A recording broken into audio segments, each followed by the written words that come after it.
ආයිබෝවන් සියලු දෙනාටම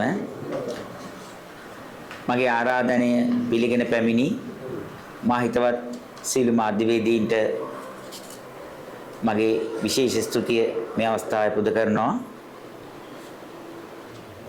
ඇත්තෙම මේ මාධ්‍ය සාකච්ඡාව කැඳෙව්වේ පහුගිය දිනවල පුවත්පත් දැන්වීම් වල මාගේ නම සඳහන් කරමින් කෝපා කමිටුවේ රැස්වීමේ සම්බන්ධයෙන් පළ වූ තොරතුරු ගැන මාධ්‍ය වලට දැනුවත් කිරින්නේ වැඩසටහනක් හැටියට මම චානක පෙරේරා මම සේවය කරන කොළඹ මහනගර සභාවේ මගේ තනතුර සුසාන භූමි බාරකරු විශේෂ ශ්‍රේණිය මම සේවයට සම්බන්ධ වුණේ වර්ෂ 1988 ඒ කියන්නේ මට වයස අවුරුදු 18 දී මම දැන් වසර 36ක සේවා කාලයක් සපුරලා තිනවා. මගේ තනතුර ඇත්තෙන්ම විශේෂ ශ්‍රේණියේ සුසාන භූමි බාරකරු තනතුර ලංකාවටම එක තනතුරක් හැටියට තමයි තියෙන්නේ. මගේ පියත් සුසාන භූමි බාරකරු තනතුරේ සේවය කරගෙන එතුමා වසර 37ක් සේවය කරලා විශ්‍රාම ගියා. මම කොළඹ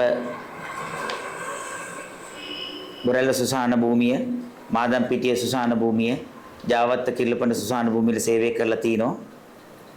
අත්දැකීම් රාශියක් මා සතුව ඇත්තෙම තියෙනවා. කොහොම හරි මේ සුසාන භූමිවල ගොඩක් වැඩි දියුණු කිරීම කටයුතු මගේ අදහස් අනුව මා ඉතා කැපවීමෙන් ඒවා දෙපාර්තමේන්තු ප්‍රධානීන් සමග එකතු වෙලා සිදු කළ දේවල් හැටියට මේ අවස්ථාවේ ඉතා වගකීමෙන් කියනවා. උදාහරණයක් වශයෙන් බොරළ සුසාන භූමි මැදයේ තියෙන නව ද්විත්ව ආදාහනාගාරය මගේ ඉල්ලීමකට අනුව ඉදිව්වා. ඒ වගේම ඒ හා සම්බන්ධ තියෙන විශාල රතගාල මගේ ඉල්ලීමකට අනුව නිර්මාණය කරපු විශාල රතගාලක් ඒ හා සම්බන්ධව තියෙන දරසෑය චිත්තක ඉදිකරන අලුගලෙන් නිර්මාණය කරන ලද භූමි ප්‍රදේශය මගේ ප්‍රධාන සෞඛ්‍ය නිලධාරී විජේමුනි මහතාගේ අදහස් අනුව එතුමා සහ මා විසින් කරපු නව නිර්මාණයක්. ඒ වගේම එතන තියෙන නව මාර්ගය කිතුල්ලත්ත පටුමග පුළුල් කිරීම මොඩල් ෆාම් පාරට කිතුල්ලත්ත පටුමග සම්බන්ධ කිරීම ආදී සීල කටයුතු අපේ අදහස් අනුව විශේෂයෙන් මම අපකප වෙලා උසාවි ගිහිල්ලා නඩුව වලට සහභාගී සම්බන්ධ වෙලා ඒ පාර ඉදි කරගත්තේ. ඒ වගේම සුසාන භූමියේ තියෙන මම්මාවත් ප්‍රධාන මාර්ග උද්‍යාන අලංකරණ කටයුතු මගේ ඍජු අධීක්ෂණය යටතේ සිදු කළ දේවල්. ඉතින් මම ඇත්තම සතුටු වෙනවා සුසාන භූමිය වල වැඩි දියුණු කිරීම සම්බන්ධයෙන් මට දායක ලැබිච්ච එක සම්බන්ධයෙන් කොහොම හරි මේ සුසාන භූමිය වල දැන් වර්තමාන තත්ත්වය ගැන නම් මගේ පැහැදීමක් නැහැ. ඇත්තෙන්ම මේ මට චෝදනා කරන හිටු කොමසාරිස් රෝෂිනී දිසානායක මහත්මියගේ කාලේ ඇත්තෙන්ම කොළඹ මහනගර සභාවේ ලොකු වැඩි දියුණු කිරීම කටයුතු සුබ සාධන කටයුතු කිසිවක් සිදු වුණා කියන්න බෑ. ගරු නගරාධිපති රෝසි සේනානායක මහත්මියගේ ස්වාමියා අන්තරා වෙලා ඒ අවසන් කටයුතු බොරැල්ල කනත්තේ කරන්න තමයි නියම වුණේ. එෙහිදී මට එවකට සිටි ප්‍රධාන සෞඛ්‍ය නිලධාරීතුමා වෛද්‍යරුවන් විජේමිනි මහතා දන්නවා හිටියා. චානක නගරාධිපතිතුමාගේ ස්වාමියාගේ ආදාහන කටයුතු ඉතා ගෞරවාන්විතව ලස්සනට කරලා දෙන්න ඕනේ අපි. ඒක නිසා කනත්ත සම්පූර්ණ සුද්ධ කරලා අලංකාර කරලා අවශ්‍ය සැරසිලි කරලා සියල්ල සංවිධානය කරන්න. ඇත්තම එතුමා උදේ හවස පැමිණියා සුසාන භූමියට මේවා නිරීක්ෂණය කරන්න පවා මගේ දෙපාර්තමේන්තු ප්‍රධානියා. ආදාන උත්සවයට එදින හිටපු කොමසාරිස් රෝෂිනී දිසානායක මහත්මිය පැමිණියා. දෙපාර්තමේන්තු ප්‍රධානීනුත් ආවයිදා විශාල පිරිසක් සහභාගී වුණා. ඇත්තම ගරුණාග්‍රාධිපතිතුමේ හිතුවේ නැති විදිහටත් අපි ඉතා ගෞරවාන්විතව ඒ ආදාන කටයුතු සැලැස්සුවා. එතුමිය ආදාන කටයුතු වලින් පසුව ප්‍රධාන සභාපති නිලධාරීතුමාටයි මටයි විශේෂ ස්තුතියක් පුද කළා. ඇත්තම මලබතර පවා ගෙදරට එන්න කිව්වා. ඒ අවස්ථාවේ හිටියා අපේ හිටියේ කොමසාරිස්තුමිය රෝෂි දිසානායක මහත්මිය තව දෙපාර්තමේන්තු ප්‍රධානීන් හිටියා. එතකොට අපේ දෙපාර්තමේන්තු ප්‍රධානී වෛද්‍ය විජේමුනි මහතා අනුනලා දුන්නා කොමසාරිස්තුමියට කමිෂනර් මේ ඉන්නේ චානක කියලා. මොකද මම දැකලා තිබුණේ නැහැ අලුතෙන් ආපු කොමසාරිස්තුමිය මම කතා කරලත් නැහැ. එතකොට එතුමිය ප්‍රකාශ කළේ ඔයාද චානක කියන්නේ මම වාට විරුද්ධව ඇක්ෂන් ගන්න ඉන්නේ කිව්වා. මම ඇයි මැඩම් කියලා. වාගේද සුප්‍රීම මල් ශාලාව කියලා. මම කිව්වා නැහැ කියලා. මගේ පවුලේ ව්‍යාපාරයක් කිව්වා. එතකොට ඇත්තෙන්ම පවුලේටත් ව්‍යාපාර කරන්න බෑ කිව්වා. මම ඊට පස්සේ නිහඬ වුණා. මම ඊට වඩා කතා කරන්න ගියේ නැහැ. මම ඊටාම පුදුමයටත් කලකිරීමටත්පත් වුණා. මේ දවස් ගාණක් මහන්සිලා වැඩ කරලා බලාපොරොත්තු වෙන්නේ අපි මම සහ දෙපාර්තමේන්තු ප්‍රධානියා විශේෂයෙන් හොඳ නමක් අපිට දෙයි ස්තුති කරයි ප්‍රශංසා කරයි කියලා. ඉතින් එතකොට මගේ මූණේ ඉරියව් දැකලා ප්‍රධාන සභාවේ නිලධාරීතුමා අනිත් දෙපාර්තමේන්තු ප්‍රධානී චානක ඔයා ගණන් ගන්න එපා. ඔයා හොඳට වැඩ කරන කෙනෙක්. ඒක නිසා මේ ඔයා ඔය කීනේම ගණන් ගන්න එපා. එයා එහෙම තමයි අපිටත් එහෙමයි. අපි ගණන් ගන්නෙත් නැහැ කියලා කිව්වා. ඉතින් මම ඒක පැත්තක තිබ්බා. සතියක් දෙකක් යනකොට මට දුරකථන මුතුමක් එනවා. ඊට දවසක් එදා කාර්යාලයේ දුරකථනයට ආවේ. නියෝජ්‍ය නාගරික තක්සේරුකරු ඩී.ජී. පද්ම කුමාර මහතා කෝල් එකක් දීලා කියනවා චානක මම ඇත්තම එතුමා දන්නවා චානක සුප්‍රීම මල් ශාලාවේ ප්‍රශ්නයක් තියෙනවා. ඒ විසඳගන්න කතා කරගන්න අපේ ගෙදරට පොඩ්ඩක් එන්න පුළුවන් දැවුවා. මම ඒවා කීයට විතරද කියලා. එකට එකමාරට විතර එන්න මම දහම් පාසල් ගිහිල්ලා එනවා කියලා කිව්වා. මම ඊට පස්සේ ඒ වෙලාවට ගියා. එතුමා ඊට පස්සේ මම ගේ ඇතුළට ගත්තේ නැහැ. ගේට්ටුව ගාව රඳවගෙන කිව්වා සුප්‍රීම මල් ශාලාවේ පහුගිය කාලෙට ඔයාට කුලියක් ගෙවන්න තියෙනවා කියලා. මම ඇහුවා කොච්චරක් විතරද කියලා. කෝටි 4ක් විතර වගේ මුදලක් කිව්වා. මං පුදුමයටපත් වුණා. මං මොකක්ද දැන් මේකට කරන්න කියලා. ඒතර කිව්වා ඔයා කමිෂනර්ව ගිහලා හෙට හම්බෙන්න. එතුමිය හම්බෙලා ඔය කතා කරගන්නකො කියලා කිව්වා. මං ඊට පස්සේ ඇත්තම කිව්වා මට උදව් කරන්න අපේ පවුලේ ව්‍යාපාරය මේ තාත්තත් මේ සේවයේ හිටිය කෙනෙක් නිසා උදව් කරන්න කියලා කිව්වා. ඊට පස්සේ මම ඇත්තම ගියා සඳුදා එතුමිය හම්බෙන්න. දැන් මට අදාළ නැතත් මම ගියා අර රාජකාරී මට්ටමේ මේ යාළුකම නිසා කිව්ව නිසා ඇත්තම ගියා. මම ගියාට කමක් නැද්ද කියලා ඇත්තම මම ඇහුවා. අර බායට කමිෂනර් ගාවට එහෙම යන්නේ එහෙම ඇහුවා. එතුමිය ඊට පස්සේ කිව්වා මේ මම පද්ම කුමාර මහත්තයාට කියලා තියෙන්නේ ඔයා මේ විදිහට ඒක කරගන්න කියලා මට උපදෙස් දුන්නා. මම ඉතින් වැඩි කතා කරන්න ගියේ නැහැ. ගණන් හිලව මොකක් කතා කළේ නැහැ. මම පද්ම කුමාර මහත්තයා හම්බෙන්න යාගේ ඔෆිස් එකට ගියා. ඊට පස්සේ කිව්වා මෙහෙමයි මං කිව්වේ ඔයාට කෝටි 4කටත් වැඩි ඒ ගාණ ගෙවන්න තියෙනවා. ඒකෙන් සෑහෙන මුදලක් ගෙවන්න වෙයි කියලා වගේ නිකන් ඇඟෙව්වා. මං ඉතින් ආයතන කළා නැවතත් මම සේවයෙන් අවුරුදු 30ක් විතර වෙනවා තාත්තත් හිටියා. ඔයාලත් මං උදව් කරලා තිනවා වාගේ නාරයන්පිට දාබරේ මාවතේ ඉඩකඩම් ගන්නේවට. ඒක නිසා මට මේක බලලා උදව් කරන්න කියලා ඉල්ලීමක් කළා. එයා ඒකට එච්චර මෙයා උන්නේ මුදල්ම තමයි ඕනේ තැන එයා හිටියා. ඊට පස්සේ මට දවස් කීපයක් යනකොට සුප්‍රීම මල් ශාලාව කොළඹට හිසින් ලියුමක් හම්බ වෙනවා ප්‍රධාන සභාවේ නිලධාරීතුමා මගින්. ඒකේ සඳහන් වෙනවා ඒ ලියුම මං ගාව තියෙනවා. ඒකේ සඳහන් වෙනවා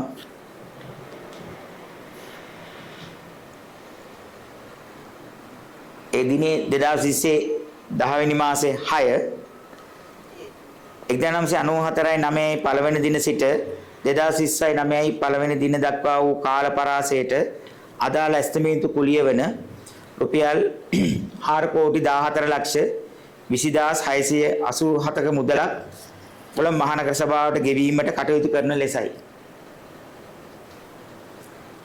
ඊට පස්සේ මම ලියුමක් ඇරිය එකට මේක මගේ ව්‍යාපාරයක් නෙමෙයි. ව්‍යාපාරි හිමිකරුවන්ට මේක කියන්න ඒගොල්ලන් ඒක ලබා ගන්න කියලා මම ලියුමක් ඇරියා. ඊට පස්සේ දවස් කීපයක් යනකොට 2021 තුන්වෙනි මාසේ 17 වෙනිදා මට ලියුමක් ලැබෙනවා වහාම ක්‍රියාත්මක කරන පරිදි ඔබ ජාවත සුසාන භූමියට ස්ථාන මාරු කළා කියලා. මම පුදුම වෙනවා. මම ඇත්තෙම ස්ථාන මාරු ලියුම මේ වෙනකන් අරන් නැහැ. ආයුධ බාර දීලත් නැහැ. ක්‍රමවත් විධිමත් විදියකට ස්ථාන මාරු වුණෙත් නැහැ. විධිමත් විදියට ආයුධ බාර දෙන්න මට සැලසුවෙත් නැහැ. මම ඊට විරුද්ධව මහාධිකරණේ කොළඹ මහාධිකරණේ නඩුවක් පැවරුවා 2021 4 වෙනි මාසේ 30 වෙනිදා. ඊට පස්සේ මගේ නිල නිවාසයේ තියෙන කනත් එහා පැත්තේ අංක 2 එල්විටිගල මාත කොළඹට මම බැඳලා නෝනත් සමග ජීවත් වුණේ එම නිල නිවාසයේ. මගේ දරුවන් දුවල දෙන්න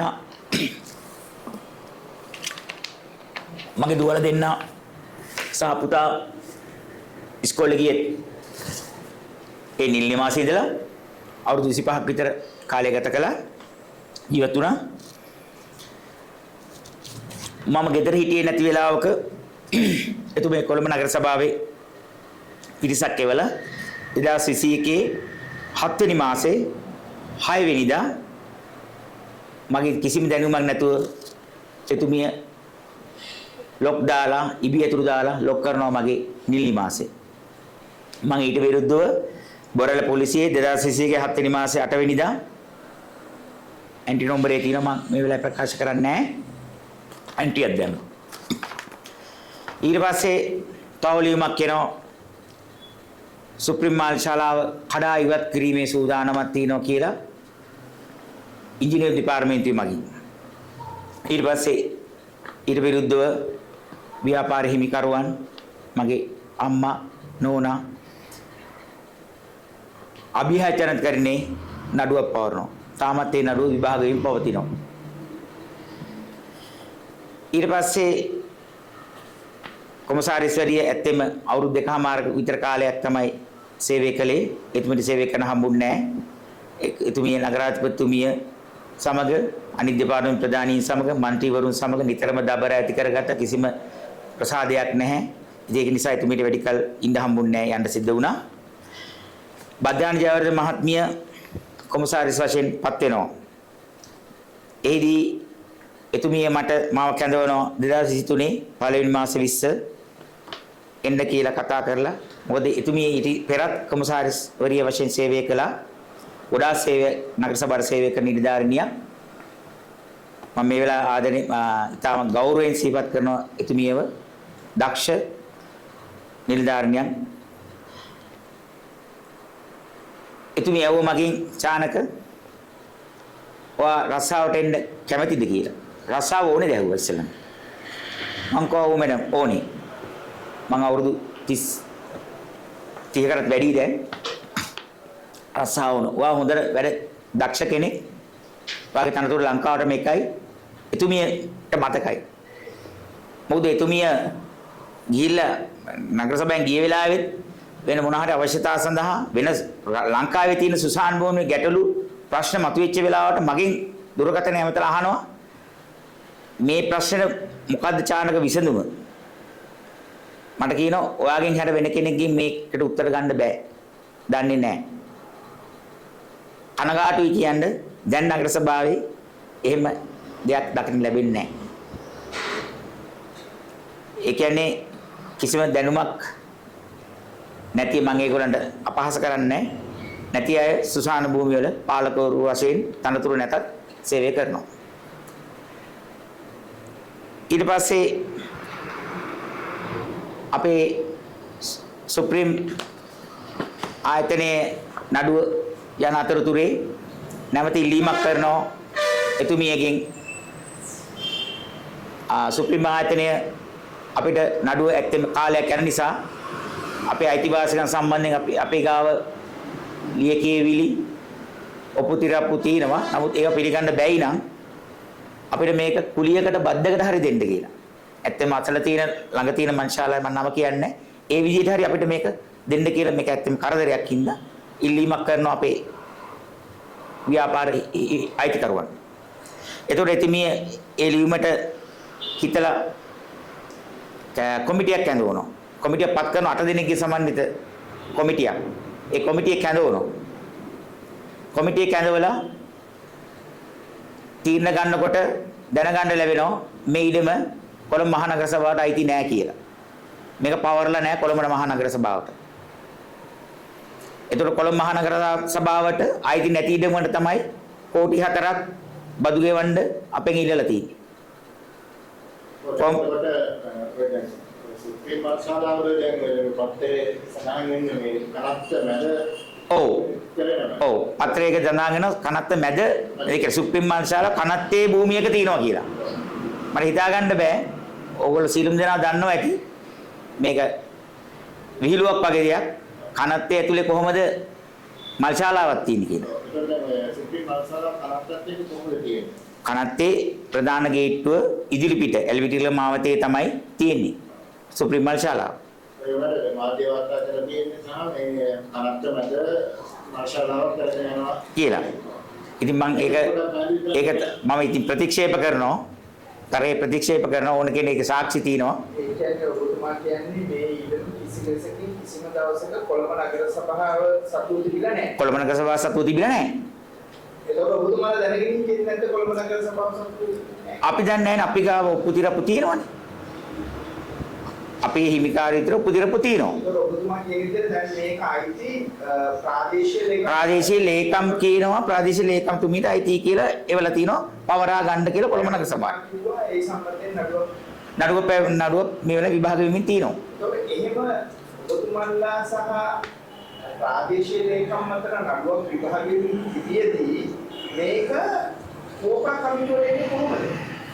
කෝපා කමිටුවට ගිය ආකාරයෙන් මම ඇත්තම ඔබතුමා කියන විදිහට මේ කමිටුව තීන්දුවක් කරන් තියෙනවා මේක නගර සභාවට අයිති නෑ කියලා.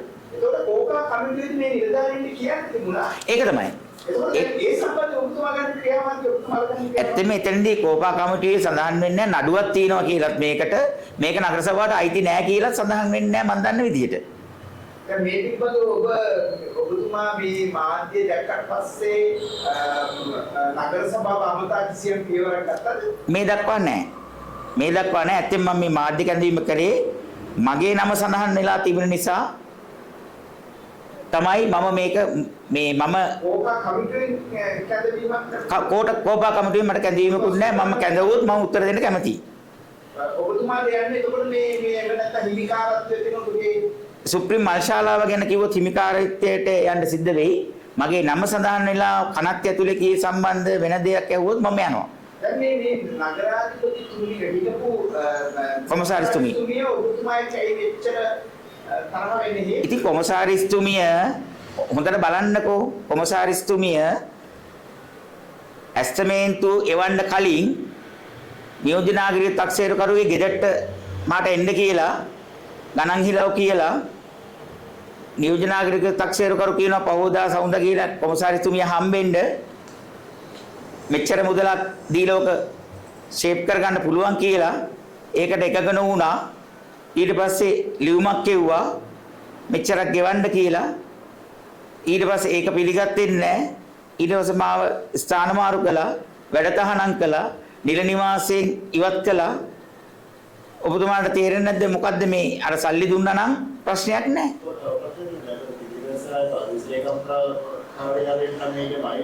ඔව්. ඉතින් ඒක තමයි කොළඹ නගර සභාවට අයිති නැති දේපලකට තමයි මේක මේගොල්ලෝ මේ ඉල්ලන්නේ. ඉතින් තනිකර සම්පූර්ණයෙන්ම වැරදි දෙයක්. ඔක ඇත්තම මේ ලක්ෂ 50ක් විතර දුන්නා නම් ඕක කරගන්න තිබුණා. ඒකට ප්‍රශ්නකුත් නැහැ. මගේ රස්සාවක් තියෙනවා. ස්ථාන මාරුත් නැහැ. මමත් හොඳයි.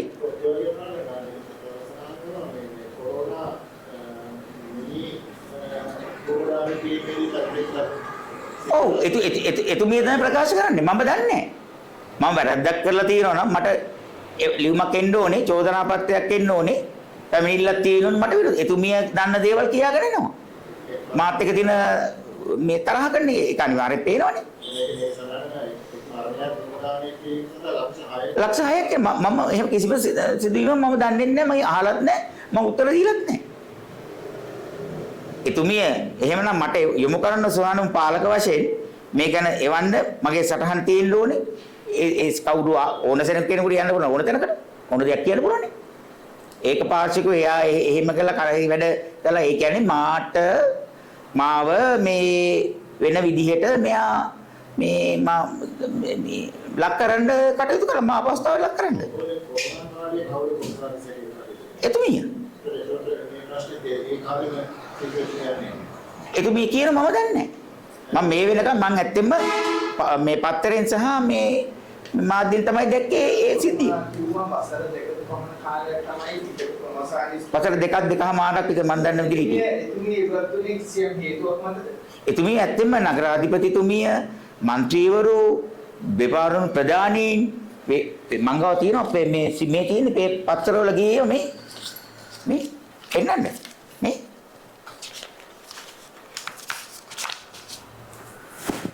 නාගරික කොමසාරිස්වරිය ආහාර පාර්සල් දෙන්න අනුමැතිය දී නැහැ. කොළඹ මහනගර ආණ්ඩු පක්ෂ മന്ത്രി විරෝධතාවක නගරාධිපතිතුමාත් එක්කේ. ඊට පස්සේ මේ මට ඇත්තෙම දැන් සෙනග එවනවා. මම මේ මංගාව තිබුණේ නැහැ, මේ මාසතුව තිබුණේ නැහැ. මට සහයෝගයට කොළඹ නාගරික කොමසාරිස් සහ മന്ത്രിවරුන් අතර අර්බුදයක්. කොළඹ නගර සභාව 3 සටනක කොළඹ නාගරික කොමසාරිස්වරිය ගැන චෝදනා 8ක් ඇතුළත් ලිපියක් ආණ්ඩුකාරවරයාට බාර දෙයි. ඉංග්‍රීසි පුවත්පතේ දී අයිලන්ඩ් එකේ පළ වෙලා තියෙනවා. කොළඹ නාගරික മന്ത്രിවරුන් සහ කොමසාරිස් අතර කඹ කොළඹ නාගරික മന്ത്രിවරුන් සහ කොමසාරිස් අතර කඹ රනිල් අගමැතිගෙන් විසඳුමක් ඉල්ලයි. නාගරික කොමසාරිස් മന്ത്രി ගැටුම බේරන්න රනිල් අගමැතිට කියයි. මෙන්න මෙහෙමයි එතුමියට යන්න සිද්ධ වුණේ. එතුමිය දැන් ගිහිල්ලා චෝදනා කරනවා. ඔබතුමා කියන්නේ මේක පැහැදිලිවම ඕන කෙනෙක් ගන්නවා කොළඹ නගර සභා භූමිය කොළඹ කනත්ත භූමිය ඇතුලේ මාර්ශාලාව නැහැ. එතකොට දැන් ඔබතුමා මේකට ගන්න පියවර මොකක්ද? මම ඇත්ත පියවර ගන්න නීතිමය ඇත්තේ මගේ නීතිඥවරු හම්බුණ එක වතාවක් මේ මම නැවත හම්බෙලා ඇත්තම දැඩි ක්‍රියාමාර්ග ගන්න මම තීරණය කළා තින්නේ.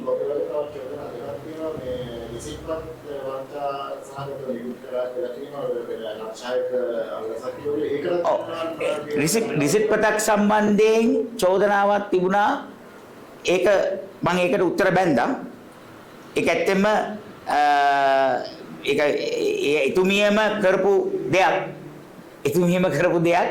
ඒ පාර්ශවයක් ගෙනල්ලා සීල් එක පවා හොරෙන් මගේ අරගෙන ගහලා ඒක ඇත්තෙම මම මේ වෙලාව කියන්නේ නැහැ. ඒකට මේ ඒක නාගරික ලේකම් දෙපාර්තමේන්තුවේ ඒක සතුව තියෙනවා. ඒක බැලුවොත් තේරෙයි කවුද නිවැරදි කවුද හරි. පරීක්ෂණයක් කළා. ඒ පරීක්ෂණය අවසන් නැහැ. අන්තිම මේකට අවිලා තියෙන්නේ. ඒකට කිසිම ආකාරයෙන් මම සම්බන්ධ නැහැ.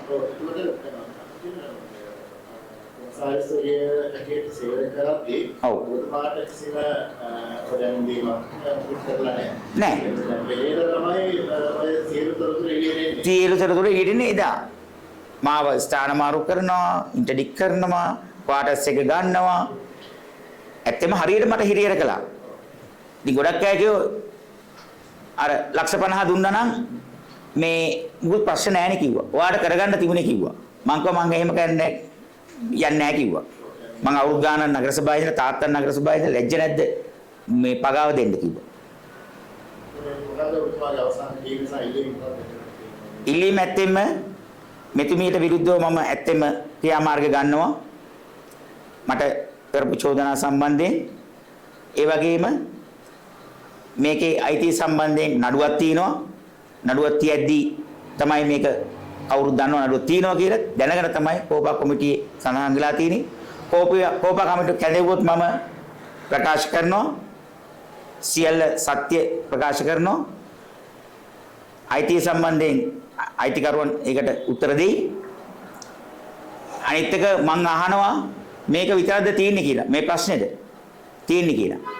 කොළඹ නගරයේ ගත්තොත් කොළඹ නගර සභාවේ ගාව ඉඳලම ඉඩකඩම් ගොඩනැගිල්ල මේ වගේ අරුදු ඇපාර්ට්මන්ට් තියෙනවා. ආරෝග්‍ය ශාලා තියෙනවා. විශාල නම ගිය ආරෝග්‍ය ශාලා තියෙනවා. මේ වෙනකම් බදු ගෙවල නැතිව තියෙනවා. ටෙනිස් කෝට් තියෙනවා. බදු ගෙවල නැතිව තියෙනවා. මට දැන් ඔක්කොම තොරතුරු මම හොයන්න ගියේ ලැබෙනවා. එතුමියගේ මොකද්ද වාහනයක් ගැන දැන් මේ දවස්වල විමර්ශන යනවා. කෝටි 5ක වාහනයක් සම්බන්ධයෙන් එතුමිය චෝදනා 3කට මෙයා වෙලා තියෙනවා කියලා. තව තොරතුරු නිල් නිවාස ප්‍රශ්න තියෙනවා. මම එතෙම කියන්නේ නැහැ. ලැජ්ජයි. මම ඊට වඩා වැදගත් කෙනෙක්. කොළඹ නගර සභාවේ වැදගත් විදියට සේවය කරපු මගේ තාත්තත් වැදගත් විදියට විශ්‍රාම ගිය කෙනෙක්. මම කිසිම පැහැදීමක් නැහැ දැන් තියෙන තත්ත්වෙත් එක්ක.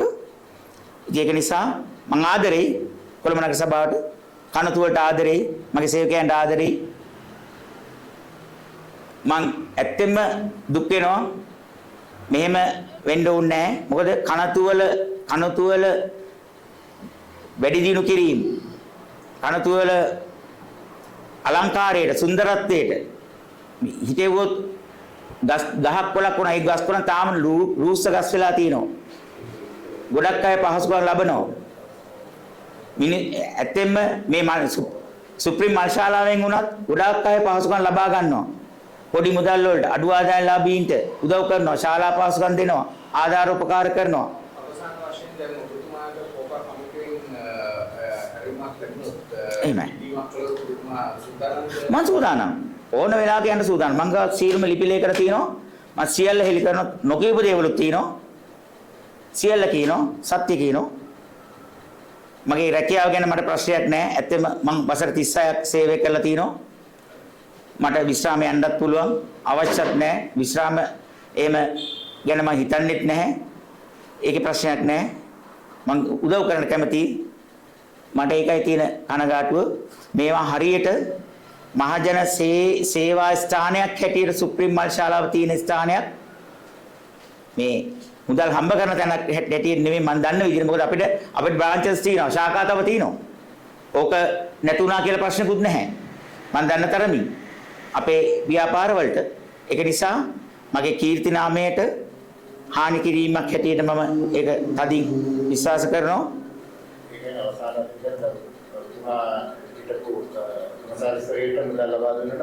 මුදල් ලබා දුන්නා මොකද තාමත් කියනවා. ලක්ෂ 50ක් දුන්නා නම් ඕක ප්‍රශ්න නැහැ. ඉතින් එහෙම සල්ලි දීලා ප්‍රශ්න නිරාකරණය කරගත්තාත් ඉන්නවලු. එහෙම දැන් ලැබෙමින් පවතිනවා. මම ඒවා තමයි මම කිව්වේ. දැනට මම හරියට කිව්වේ නෑ. ඒව මම කෝපා එකේදී මට අවස්ථාවක් දුන්නොත් මම ඒ ඔක්කොම ෆයිල් එක ගෙනත් දෙන්නම්. මට විශාල වශයෙන් දැන් ලැබෙන තොරතුරු. මම ඇත්තට මගේ ගැන විතරයි මේ වෙලාවේ කටයුතු කරන්නේ. මම ආස නැහැ. මම එතනට වැටෙන්නේ නැහැ. මම ඇත්තට එතුමීට වඩා වැදගත් විදියට සේවය කරන කෙනෙක්. අවුරුදු 36ක් මේ තනතුරේ සුසාන බුම්පාලක දෙවන ශ්‍රේණියට ආවා, පළවෙනි ශ්‍රේණියට ආවා, විශේෂ ශ්‍රේණියට ඇවිල්ලා මේ දක්වා කාටත් බාල්දු වෙන්නේ නැතුව ලස්සනට උදව් උපකාර කරමින් ඔය හැම දෙපාරම ප්‍රධානීව සාක්ෂි දරනවා. නගරාධිපතිවරුන් සාක්ෂි දරනවා. කොමසාරිස්වරු සාක්ෂි දරනවා. ඒගොල්ලෝ දුක් වෙනවා තාමත් මට කතා කරනවා. ඒක නිසා මේ එතුමියට බෑ මාව එහෙම මේවා කරන්න. වසර දෙකමාරක් හිටිය කෙනෙකුට මාව එහෙම මේවා කරන්න බෑ. තව ආරංචියකුත් තියෙන එතුමිය නගර සභාවට නැවත එන්න ඉන්නවා කියලා. ඉතින් කොහොමත් ඒක නම් මං හිතන්නේ ලැබෙයි කියලා මේ යන විදිහට. ඉතින් ඒක නිසා මේ මගේ විරුද්ධත්වයක්වත් නැහැ. අපිට අදාළ නැහැ. ඒක නිසා මං ඉල්ලා සිටින්නේ ඉහළ තනතුරු වල ඉහළ නිලධාරීන් මීට වඩා වැදගත් විදියට හැසිරෙන්න ඕනේ. අනවශ්‍ය බොරු අනවශ්‍ය දේවල් ප්‍රකාශ කිරීම වළකින්න ඕනේ. මේ අපේ ඇත්තම රජයට ස්තුතිවන්ත වෙන මේ ආකාරයේ මේ ගෙනියාම සම්බන්ධයෙන් අපේ ඒකේ විරුද්ධත්වයක් නැහැ. නමුත් ඒ නිලධාරීන්ගේ ඇත්ත ඇති සැටියෙන් දැන ගැනීම පිණිස තමයි මම විශේෂයෙන් මේ ඔක්කොම හෙළිදක්ුවේ. නැත්තම් හිතන්නේ ඒ වගේ කෙනෙක් නෑ මෙච්චර මෙහෙම කෙනෙක් මේ ඇයි අපි මෙහෙම පත් කරගන්නේ නැත්තේ? ඇත්තම අගමැතිවරියටත් සුදුසු තත්ත්වේ මේ නිලධාරිනිය හැටියට තමයි දා ප්‍රකාශ කළේ. ඉතින් ඒක නිසා මම බය නෑ. මම ඕන තැනකට යන්න සූදානම්. බොහොම ස්තුතියි ඔබ සියලු දෙනාටම බොහොම ස්තුතියි. මට ධෛර්යයක් ශක්තියක් වුණාට මං වෙනුවෙන් ආවට ස්තුතියි.